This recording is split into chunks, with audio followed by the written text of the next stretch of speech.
Estamos firmes e fortes nos estudos do Regimento Interno TRT Primeira Região, não vamos desanimar, prova chegando sem ser esse domingo próximo, se tudo correr bem, não é? No nosso país. Vamos então avançar mais um pouquinho no estudo do Regimento.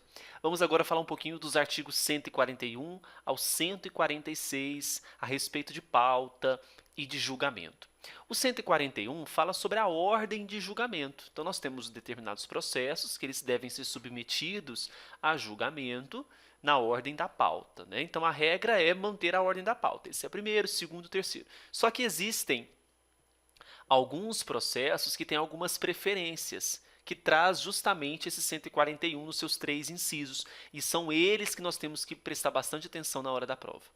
Quais são eles? Primeiro, o do magistrado que tenha comparecido apenas para o julgamento dos processos ao qual esteja vinculado.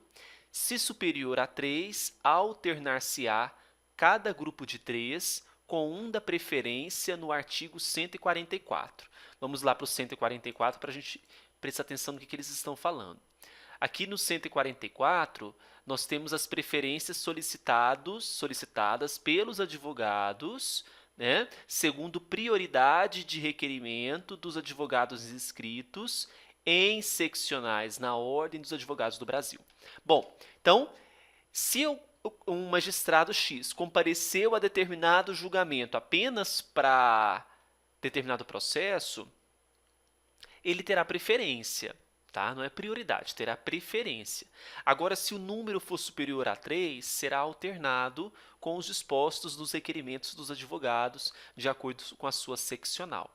Então, primeira preferência, magistrado que tenha comparecido apenas para o julgamento. Olha, vim aqui nessa sessão só para julgamento. Dar-se-á preferência para ele. 2. Julgamento dos remédios constitucionais habeas corpus e também do mandado de segurança. 3. Processos remanescentes das pautas anteriores. Por que eu vou começar uma nova pauta se eu tenho o processo que está sobrando da outra pauta que não foi dado prosseguimento, não é? Então, magistrado que compareceu só para julgamento, habeas corpus, mandado de segurança e processos remanescentes, eles têm preferência. Havendo acúmulo de processos pendentes de julgamento, poderá o órgão julgador marcar o prosseguimento da sessão para outro dia, considerando-se intimados os interessados mediante o anúncio dessa deliberação. Suponhamos que nós não terminamos o julgamento de determinada pauta, né, por conta do acúmulo de processo. Então, é possível que o órgão julgador marque prosseguimento de sessão. 142. Na hipótese de conversão do julgamento em diligência, então temos um julgamento, mas houve a necessidade de uma diligência para aferir, para averiguar determinado fato.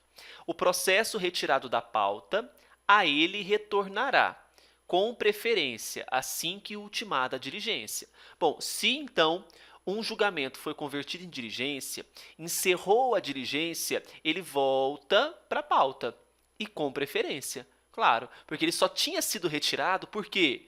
Porque houve a necessidade de diligência. Tudo bem? Nos demais casos de adiamento, mencionados no inciso 8 do artigo 110, que eu fiz questão de colocar para vocês, o processo deverá ser incluído na pauta subsequente. Quais são os casos? Quando houver suspensão do julgamento em virtude de adiamento para reexame da matéria pelo relator ou pelo revisor, por pedido de vista regimental ou também formulado pelo Ministério Público do Trabalho, por motivo relevante ou por conversão do julgamento em diligência. Então, veja que nesta hipótese aqui, o processo deverá ser incluído na pauta subsequente. A regra é, processo foi convertido em diligência, ultimou a diligência, terminou a diligência, ele volta para a pauta. Terminado o relatório e depois de ter sobre ele falado o revisor, se houver, porque não são todas as hipóteses que nós temos revisor, dará ao presidente a palavra sucessivamente às partes ou a seus representantes legais por 10 minutos para a sustentação oral das respectivas razões. Então, nós estamos aí no processo de julgamento, não é? Então, foi encerrado o relatório. Se naquele caso tiver revisor, o revisor tem a palavra. Se não, o que o presidente faz? Ele dá a palavra primeiro às partes, depois aos seus representantes, partes, perdão, ou representantes, muitas vezes serão os próprios representantes, não é? Por 10 minutos para que haja sustentação oral e sejam dadas as respectivas razões. 144. Nós já falamos sobre ele quando falávamos do 141. As preferências nos julgamentos solicitadas pelos advogados serão registradas em livro próprio até o início da sessão e serão concedidas segundo a prioridade dos requerimentos dos advogados inscritos em seccionais da Ordem dos Advogados do Brasil, que não a do Rio, e dos vindos de municípios localizados fora da sede do tribunal, seguindo-se, quanto aos demais, a ordem do registro no livro. Bom, então esse 144 fala sobre a hipótese em que há um julgamento, uma preferência de julgamento solicitada por advogados. 145. O requerimento de preferência formulado por um mesmo advogado em relação a mais de 3 processos poderá ser deferido de forma alternada, considerados os pedidos manifestados pelos demais advogados. Então, se é mais de 3 processos,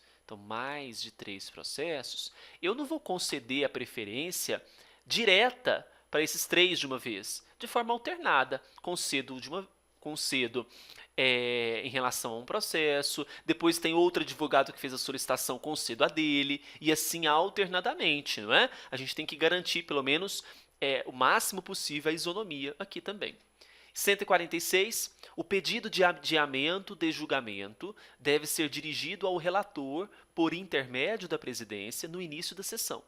Na ausência de uma das partes, o pedido só será atendido em caráter excepcional, se devidamente justificado. Então, a regra é que, para que haja o deferimento desta preferência, né? Na verdade, para que haja o deferimento de adiamento de julgamento, isso tem que ser feito no início da sessão. Para quem? Ao relator, por intermédio da presidência. Agora, se a gente perceber que há a ausência de uma das partes, só em caráter excepcional que esse pedido de adiamento de julgamento será concedido.